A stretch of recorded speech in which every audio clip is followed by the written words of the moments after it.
Mikili live. Ya solo bandeko balandi na bandi bosi bomoni que tozali kobeta masolo ya ekolo ndenge tolakaki bino. Toanonsaki déjà bino ke tokoyamba mwana mboka Serge Welo tobeta masolo. Tokobeta masolo pona nini? Parce qu'il faudrait que bozala fixer musala na biso yango wana. Boyoki ke Serge Welo ayaki kokutana na présidium ya concertation. Boyoki ke simanango baye ko suspendre ye. Makambu ya mboka na biso na este ya mboka lelo makambu ezali koinda. Tongo ya lelo nenge boyoki que Martin Kobler, représentant spécial ya secrétaire général ya ONU, alobi yango alobi ke makambu ya este kosila na bitumba te. Alobi yango na RFI, soki bolandaki yango te ndenga alobi. Alobi ke il faut bayokana, il faut bazonga Kampala, ne faut pas que bango bamonaka que biso nde tokosala makambu nyonso, biso tozala na solution miracle te. ONU, MONUSCO aza na solution miracle te ndenga alobi. Et puis kuna boyoka chike bandeko na biso ba manifester na Goma pour demander à la MONUSCO que esa la musala brigade d'intervention esa la musala ba bomi bandeko na biso mi balé et pas ba casque bleu. Et ba lobi eza biso te eza ba policier na bino ne ba bomi. Tokoyeba que nani asali nini. Et puis tangu bazali koloba déjà que biso toza na solution miracle te. Brigade d'intervention ya chiko sala nini. Yango na yebisa kibino.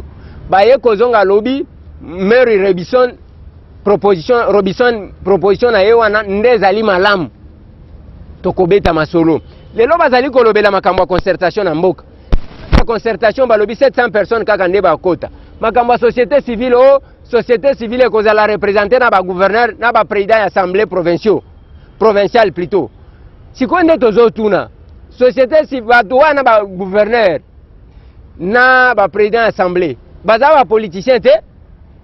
Eza eloko biso de kobeta masolo. Eloko mususu bayimboka nazo ebisa bino eza ya que tangu relation eza obo fixe na Chine. Gouvernement bakotinda ba congolais te ba keyeko la misala oyo ba chinois bazo sala. Eza problème. Mais lelo tozo banda nanu bayimboka bomona kito yambaki bandeko misusu ya diaspora. Bino pe bandeko apoto bolandaki botuna ki mituna. Na ebisa ki bino ke toko yamba mwana mboka Serge Welo tobeta masolo. Parce que banda zonyi kanenge bomona kibiso na ye et pas mwana mboka Etienne Tshisekedi wa Mulumba ndeko kutana na biso kaka yango wana lelo tozali ko solona na ye mbote mwana mboka Mbote ndeko Eliezer mwana kolo lupango na sepeli makasi parce que je pense que après moi ebele nde tokutani lisusu ngam na komaki habitué ya ba émission na yo tokomi wapi. Vraiment je suis très heureux nzamba sali abateli biso. Après voyage, on a sali 7 mois à l'extérieur du pays. Pour mingi bazari quand ça ndiri nazana Kinshasa, mais nazolo bate nazala quitté. Après makambo eleka ki ya ba invalidation, nakendaki na poto ko tambola, ko mobiliser pe bandeko la mission diaspora. J'étais aux États-Unis, au Canada, en Angleterre, en France, en Belgique, j'étais quand même partout. Siko nazongi pour na continuer Bitumbo Tozalango pour l'instauration d'un état de droit démocratique na Congo. Voilà, Serge Welo, Mutuna ya Liboso, est-ce que vous êtes à l'aise? Au monde Mutsoura Zana Yesu. Kimi Oleki Kimi a Yesu Zate. Très à l'aise. Très à l'aise. Na bandi pe na masolo na biso ko za à l'aise. Posez. Ba question nyonso kondima totuna. C'est bien.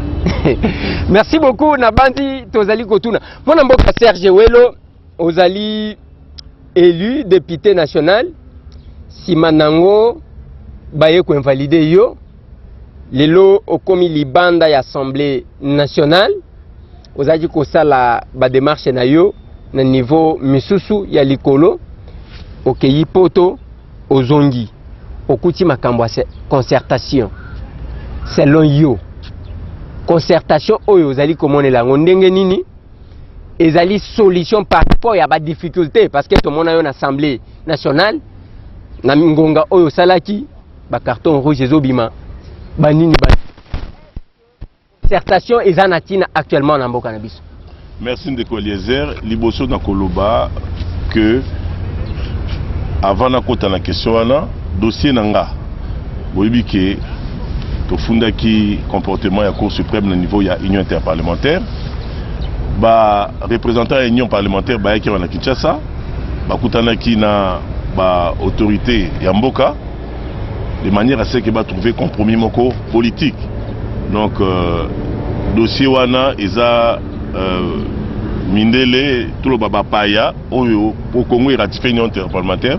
Donc bazan la contact na ba konzamboka toza ko croire, toza espérer que issu nango va trouver compromis politique pour réparer les lots au cour suprême de justice à Salaki parce qu'ils allaient soni. Bon, où est la concertation? Na rolingi na préciser le moko. Na position au Nazaro Loba en tant que diaspora.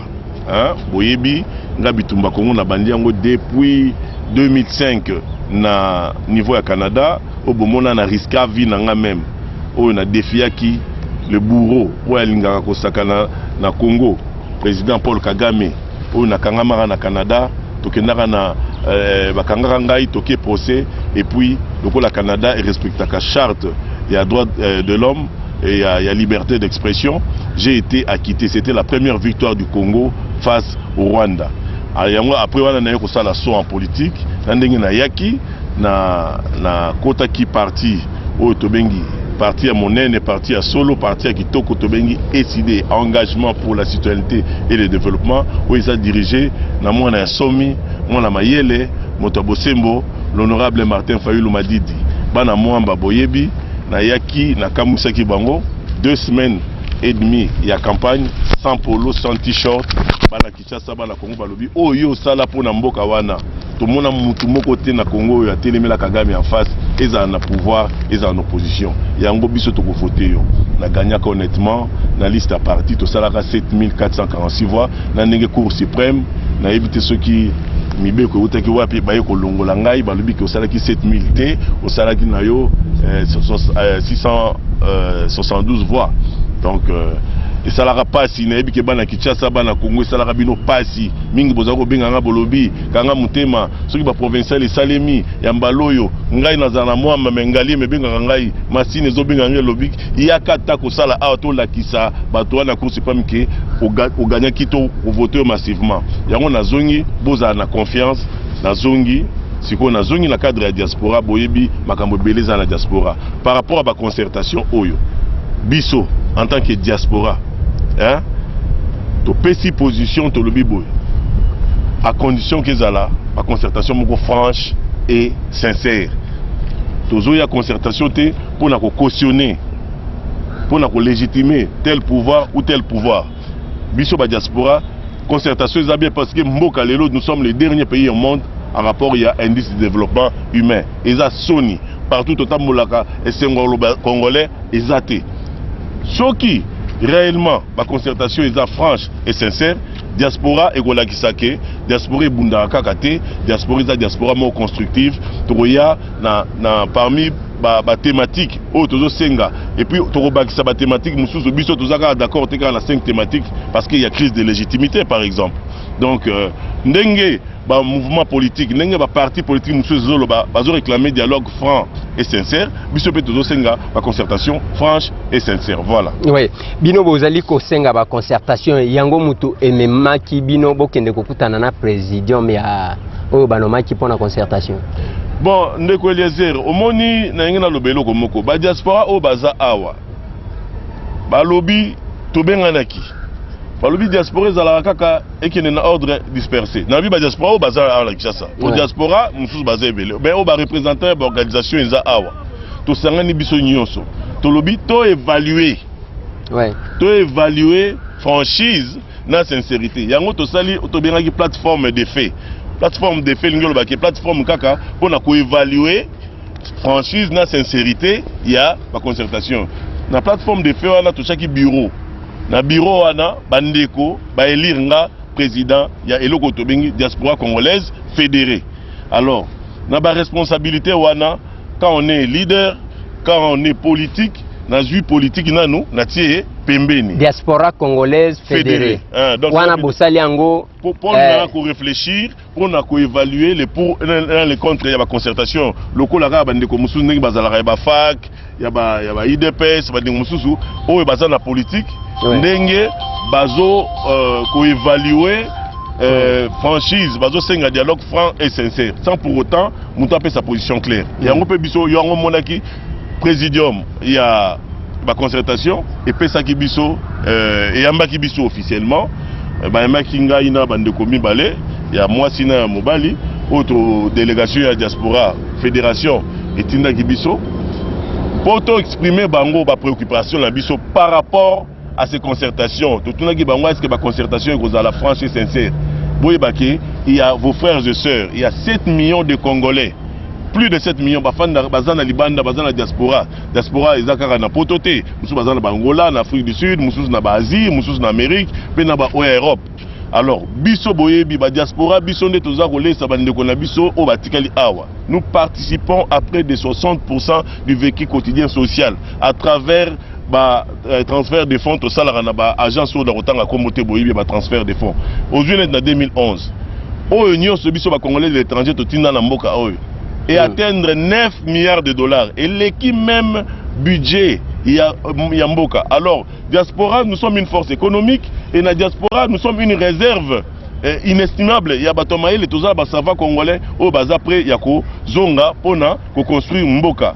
Diaspora, Lelo Oyo, Tolo ba solo papa, Lelo Oyo. Fracture Oizali entre diaspora, Otobengi ba combattant, na ba autorité Yamboka. Eza Sony. Eza soni lelo autorité mboka soki ba komi na Bruxelles moye batambola na Louise ezate na Paris batambola Champs-Élysées ba komi ko batama hein soit lokola bandeko na biso ba premier ministre ya Côte d'Ivoire ba Guillaume Soro bango pe bazo ba problème bazana ba dekola bango batagwago bazape na poto mais bango batambola calmement o ya biso baza ko batama. Tout ça ce sont des problèmes ba fracture wana il faut ko lukako reconfectionner ngo mais to reconfectionner ba fracture wana to ko sangisa ba poto wana to ko sangisa poto wana kaka soki dialogue eza franc et sincère. Voilà pourquoi tokutanaki na présidium poto expliquer bango pe to lobi que soki ba dialogue wana eza franc et sincère, soki concertation eza franche et sincère. Et puis diaspora place nango il faut ezala au moins 10% ya quota. Pourquoi?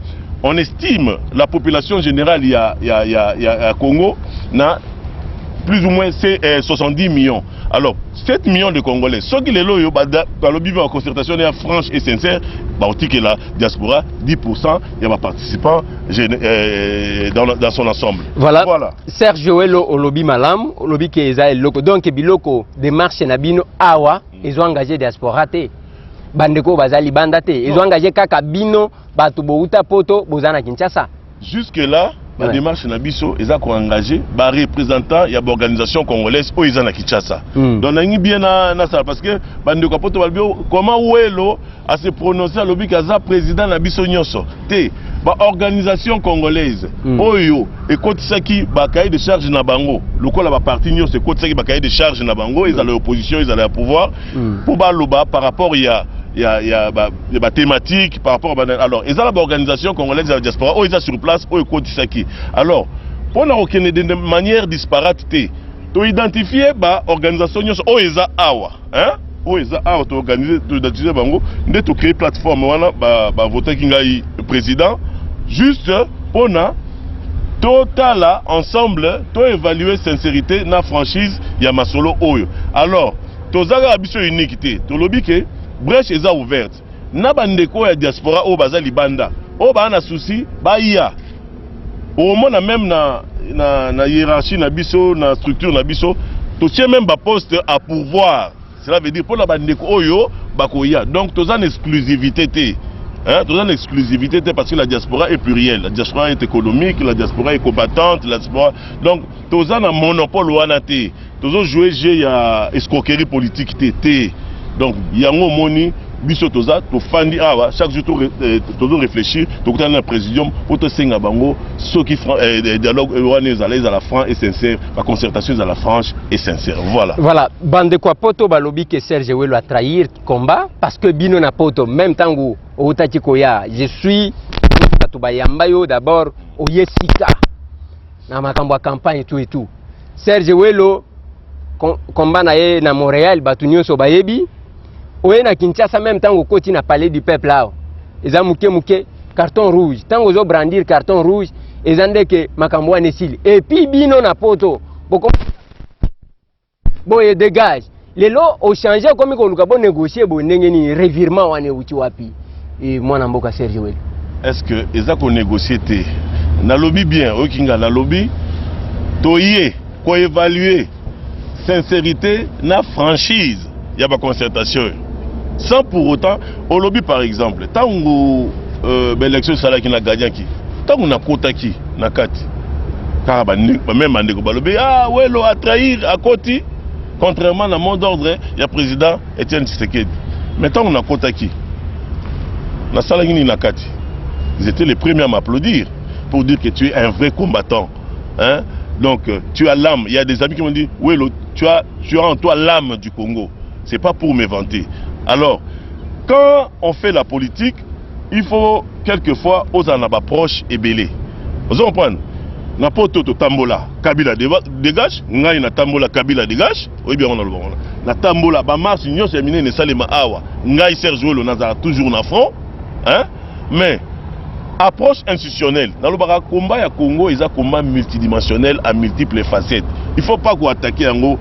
Natamboli na poto pendant 15 ans. Il y a une marche. Hein? Solution aux unis, si tu veux affronter l'adversaire, si tu veux comprendre les jeux de l'adversaire, il faut l'approcher. Il faut l'approcher. Alors, il y a un gars qui il y a la diaspora, le quoi la concertation. Tous les gens comme adversaire na bisoté.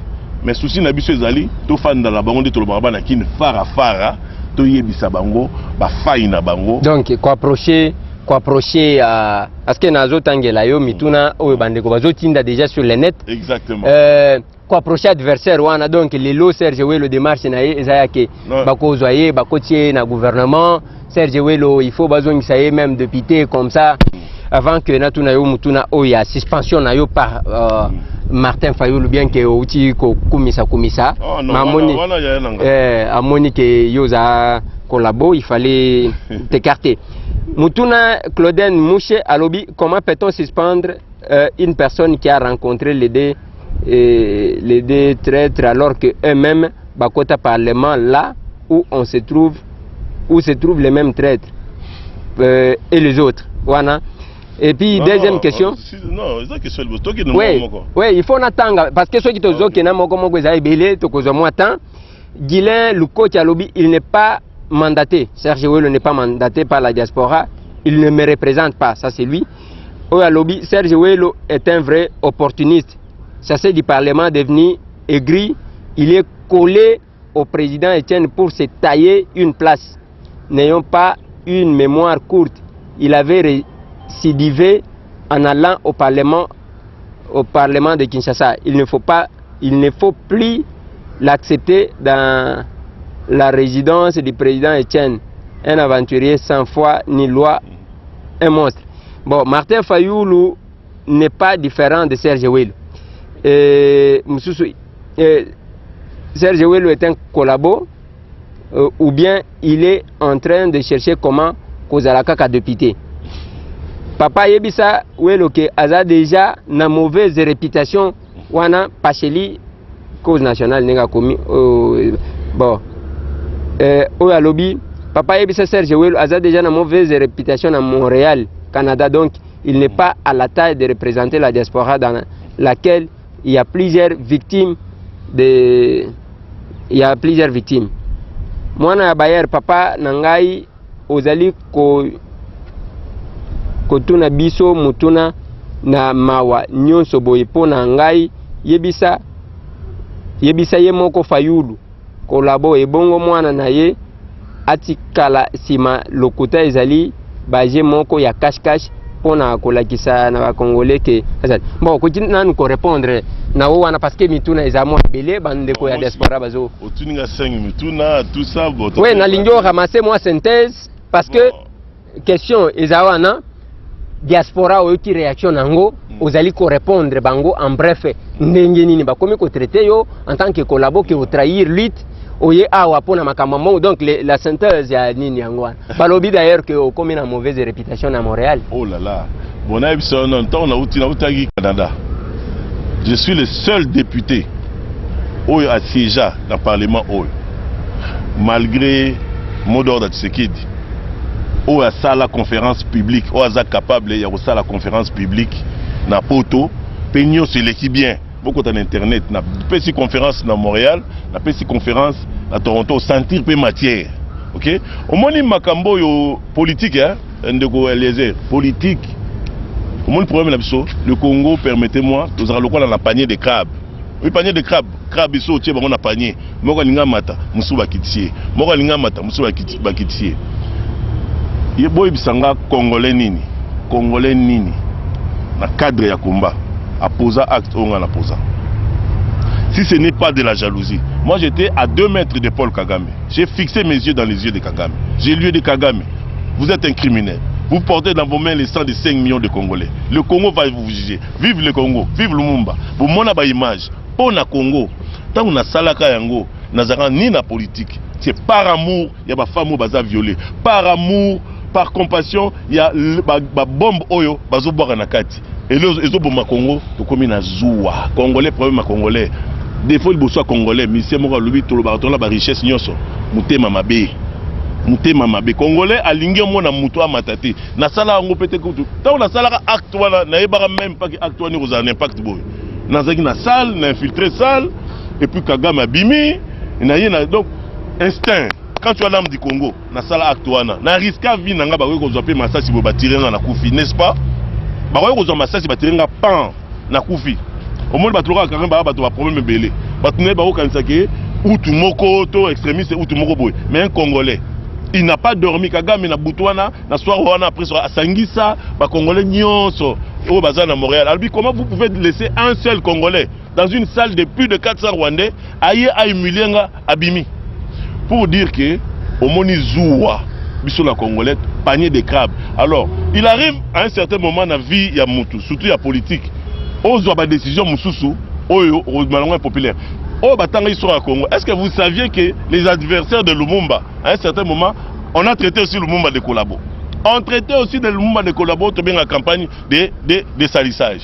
Vous comprenez? Je viens de Montréal. J'ai donné une conférence dans Desine, hôtel Desine, dans la rue René Lévesque, dans Toronto, dans la grande métropole de Toronto, dans le pays qui va moni matière. Et puis dans Bruxelles, partout dans Londres, dans Tamboli. Ce que je veux dire, balobi que collabo tant comme le président Langa Martin. Ouais. Non. Président Martin a collaboré. Quoi que te balobi ka ke bozandenge moko. Non, parce que bino moko na tata na yo moko bino nyonso bokota parlement o etenti c'est que apekisa bino bokota. Oyoki ke et des président Martin et c'est pas non. C'est pas parce que c'est pas parce que suspend dans le président Martin aza collabo. Mais président Martin a sentir ndenge mutu wana lobby que oza opportuniste. Comment se fait-il que ata lokoso ango ya lobby décidé ba lobby ba yebi makambo wana te ya concertation yo mbangu OK ko négocier au moni soki bongi bo changa ta place moko bo impia ke na Canada moyete. Voilà ma sola quoi bien que ma sola quoi bien que betanga na Canada ndenge ni atayimoko na fandi na beti obi je suis parmi les Congolais au bas voyager trop na poto. Je suis depuis 2005 dis le lot naza parmi les Congolais au chaque vacances à Kenaraba mboka nyonso pour sensibiliser ba compatriotes né Congolais. Alors chez les avions, les hôtels, ça prend beaucoup d'argent. Balobi ezambongo zo ka côté ya pouvoir yango lelo masque kwei. Non. Yango masque kwei ba moyen wana ozo kango wana kikasa. Na lobby, je suis le seul député. Oya seja awa, député moko za la majorité à pouvoir chez bina défi akende poto à la conférence publique. Soki ba nde ba bengango, soki ba ko attaquer été. Au Monique oyo wana keba na ke Montréal na ke partout, j'ai donné des conférences publiques. Et puis le peine a bimi calmement. Je mets tous les députés. J'ai dit, toutes tendances confondues. Pas qu'il n'y a pas de la conférence. Moi, je l'ai fait. Nazongi Awa. Je mets tous les députés nationaux. Pourquoi j'ai été reçu par le président Tshisekedi? Au Moni Balobara, au Funda Moana, et pas ya papa na et tout ça. Papa y baramona na moana. Aibike, Obi Joseph. Histoire d'anga Serge Jouelo. Ils ont le rôle à Joseph. Joseph non pas frère na et. Bah t'es carré un esclavage. Mais Aérokoma, président Etienne Tshisekedi a Yambanga à Wanamboko le 10 juillet. De solo pendant 30 minutes. Na mettre en défi, député Nyoso, j'ai dit tout tendance confondu. Oh, siégeant, à qu'elle n'a limité, ceux qui vont Yambaye. papa Etienne Tshisekedi aza zoba po yambanga grand prêtre lokola Tshisekedi ayambanga au moins nakata politique zuwa ekotaka oyo we nazo sala bango ba ko sala yango te par rapport ya oyo lobby que nani président Meminga na lobby yango bien so otali ba fac otali ba bango ça ba lito senga dialogue franc et sincère biso pe ba diaspora to sengi concertation franche et sincère to évaluer en quoi en quoi ba corrompre nga banine na mettre batuyo sur un défi o ya majorité au pouvoir o za na preuve moko Serge Ouelo ba ko corrompre yete obinga na bundisa ba Rwandais na conscience ce sont des gens qui ne pardonnent pas donc na ko signer arrêt de mort na ngate na approcher n'importe qui apesa ngambongo nga so na ngai ndire ba luka nga boy so ba pesa ngata 1000 francs ba filmango ba olakisa. Je regarde les Congolais na miso. Au moins nakata politique za na pouvoir et l'opposition, to koma na guerre ya leadership. Souci so ba moni leki moka zo mata. Somo. Imaginez, groupe na biso ya 32 députés invalidés. Quand ça ba papa respectable, lokola banzulu mbembe ba kombo tonga bonki. Kuna pe ba salaki élection pour mutaka ba lobi Serge Ouelo mwana kamba biso. Et loka nzoto wana ezo sala pasi que ça soit dans le pouvoir ou l'opposition. 31 députés. 31 députés. Natangelo ba notable lokola ba kombo tonga boko to yokala ba yenteza ba président Zulu Mbebe ba sali d'élection ba désigner nga ba lobi fils conduisez-vous. Ça fait peur. Et puis départ nanga dans l'Assemblée nationale wana, ça n'a pas fait seulement l'affaire il y a battu la majorité, na battu monsieur la politisation, il se disait mais ces petits vont nous porter ombrage. Mais problème nanga eza mambo porter ombrage te. Problème nanga eza o tobengaka o lumumba lobaka que mort ou vivant, libre ou à prison, sur ordre de colonialiste, ce n'est pas ma personne qui compte, c'est le Congo. C'est le Congo qui compte, mais les lots sortent aux yeux de tout le monde a décidé au mérité yango parce que qui a trahi trahira ndenge balobaka et les traîtres on doit les traiter comme tels. Tu as trahi les combats. Au trahir combat ya bande kwa diaspora, au trahir combat ya Martin Fayulu parce que ba pesi ba préalable yo OK ko légitimer loko balingi ko légitimer. Non, wana oza sincère na maloba na ote. Oso tudinga likambo ya oyo. Na légitimer loko nini parce que toza ko évaluer ndenge fac. Ndenge décider eza ko senga dialogue franc et sincère. Tant bon ça dialogue franc et sincère. Dialogue franc et sincère ba ça lango na nani. Na ba Angelu to na monsieur Kabila. Les loyo décider.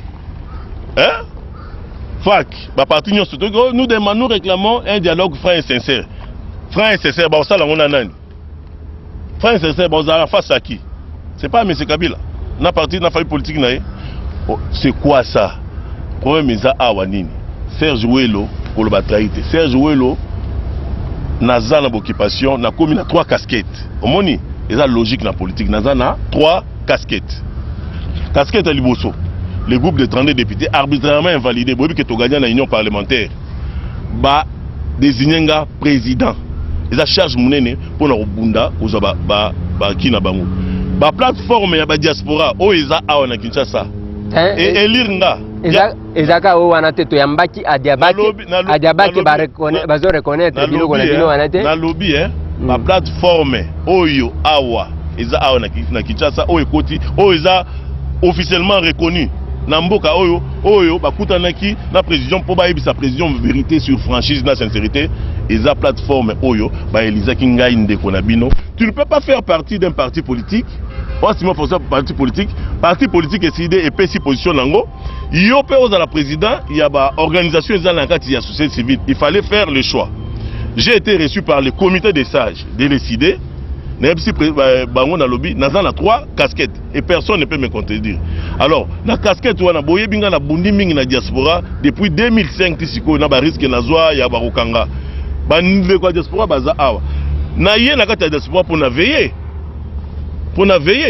parce que na kata diaspora na ba force diaspora ba tumsu ba fanda na bango awa ba kosio tozanga na diaspora il fallait mutu oyo atambola na partout na porte à identifier. Jean-Pierre Sameli. Zela na silisa. Na identifié. To sali réunion au comité des sages. Même si on a dit c'est au comité des sages, c'est au bureau national de décider d'évaluer. Zela c'est important. D'évaluer. Na tiki bangot na kei. D'ailleurs, Mona, après, Bureau national de lobby, par rapport à la position en parti, par rapport à la tu ne peux pas assumer tous les trois fonctions, ils sont incompatibles. Tu suspends et puis tu peux délai il y a une semaine, le temps, au clarifier position, non, soit on continue dans le parti. Non, non, lobby n'est pas. Et décision au bureau national.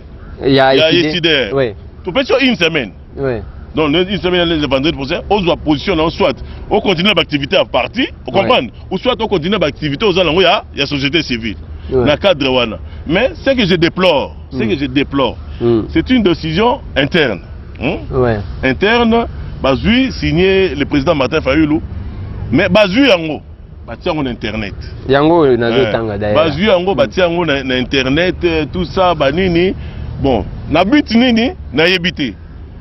Mais le quoi bâti en internet. Hein? Ba reprocher ba lobby que non. Yo pe bazo landa yo na internet ndenge tozolo baboy. Yo na lobby te ba reprocher ba lobby que non.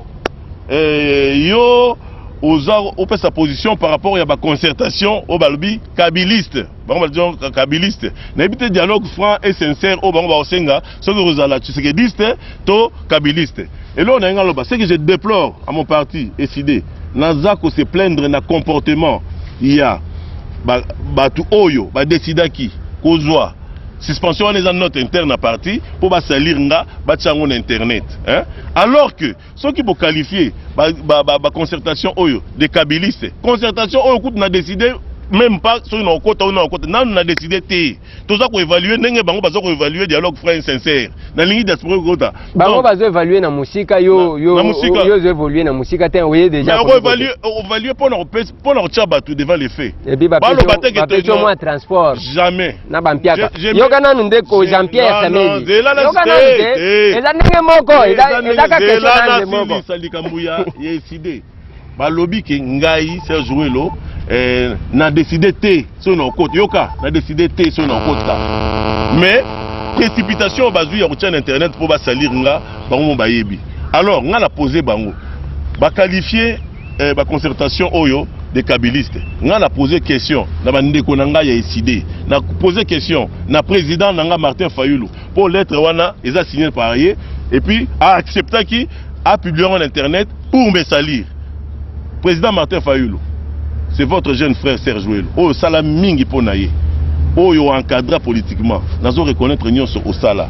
Mais président Martin, décidé. Tous allons nous na Mombele la fois passée. Tout le monde a intellectuel à Mombele na rencontre na Saint-Félix. Bah tout na qui biso question moko. Bah lobby président honorable.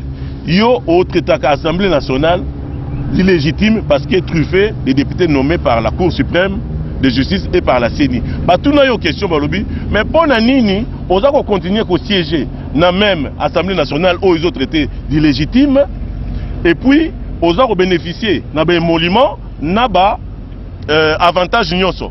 Pourquoi ne démissionnez-vous pas, hein? Alors, le baboué, le rôle de Bozu avance, Bozu suspension aux notes internes pour me salir, sur internet, ngai penalobi boy. Président Martin Fayulu.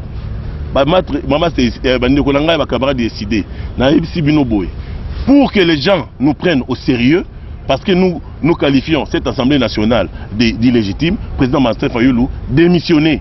Démissionner parce que sinon, aux autres traités locaux d'une chose et nous bénéficier on va nous traiter de l'escroquerie politique. Donc, Ngai, Ponandima, yo président Martin Fayulu, aujourd'hui na internet, aujourd'hui au tché ba photo au tché suspension ils note interne, il y a parti pour me salir, yebara yango peuple congolais peso yoka. Rentrée parlementaire za le 15. Zoa courage, oya otika démission na yo awa na bureau ya Assemblée nationale au na parlement yozoloba illégitime. Pour na base au sérieux, sinon on va traiter ça de l'escroquerie politique. Voilà. Voilà, Serge Jouelo tokomi presque na émission na biso.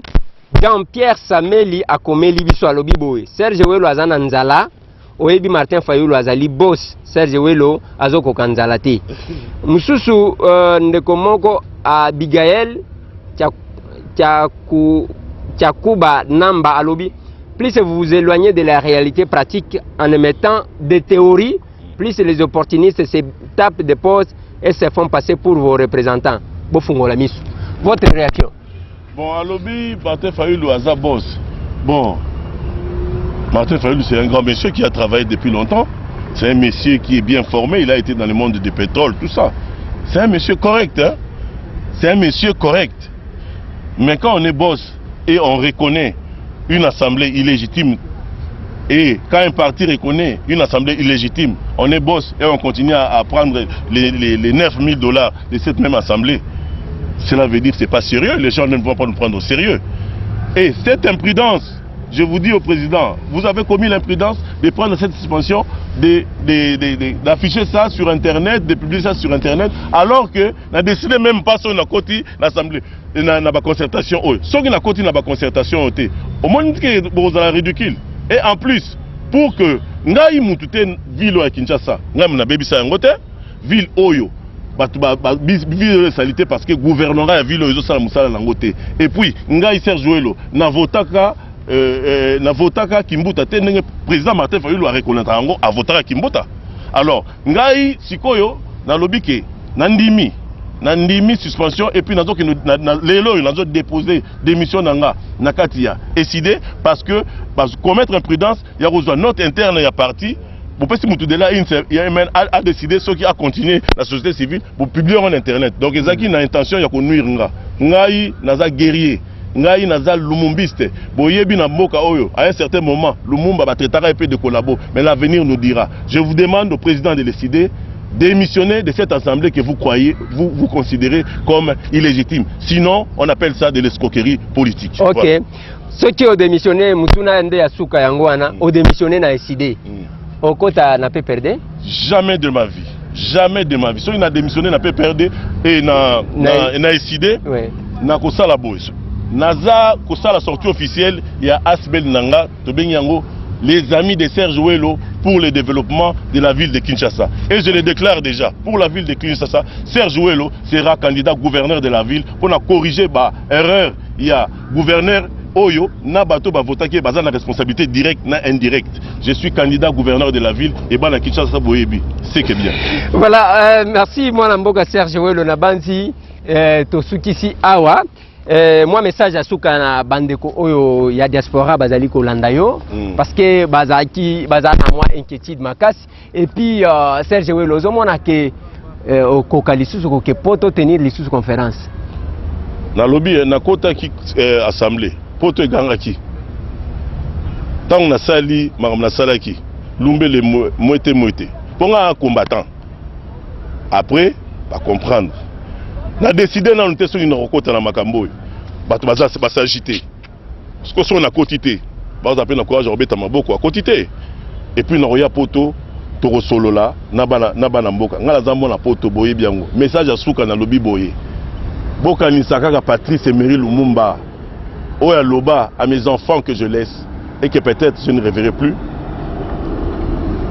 Je veux qu'on dise que l'avenir du Congo est beau, qu'il attend d'eux comme il attend de chaque Congolais d'accomplir la tâche sacrée de la reconstruction de notre indépendance et de notre souveraineté. Natie politiciens sont au bazan Assemblée nationale en défi. Baki n'est pas président Tshisekedi bayamba bangonde bayamba kingai. Baki n'est poto basa la conférence babima normal. Ngai na bana poto isolo ngai ezala bango na kati.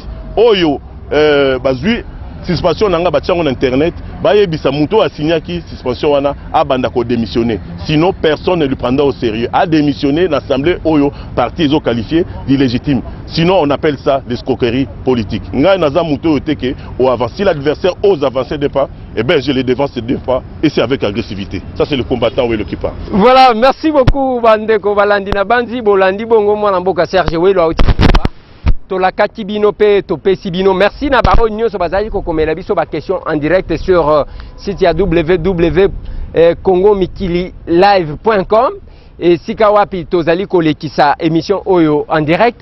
Merci beaucoup na bayimboka nazali koloba na bino boye makambo Congo etali biso nyonso makambo Congo etali biso nyonso ngana loba ke na lingi ko voyager te parce que soki bateki mboka oyo ngana kosuka wapi na kosuka wapi kamwa nationalité moko boyoki ndenge na yebisaki bino ne bandeli ke représentant spécial ya secrétaire général ya Nations Unies monsieur Kobler alobi na RFI na tongo alelo alobi ke makambo bitumba bokanisa te ke biso tozana solution miracle ya kopesa bino eza elobeli ya liboso ya mibale alobi ke tokozwa jamais place ya FRDC biso tozalaka nsima na bango.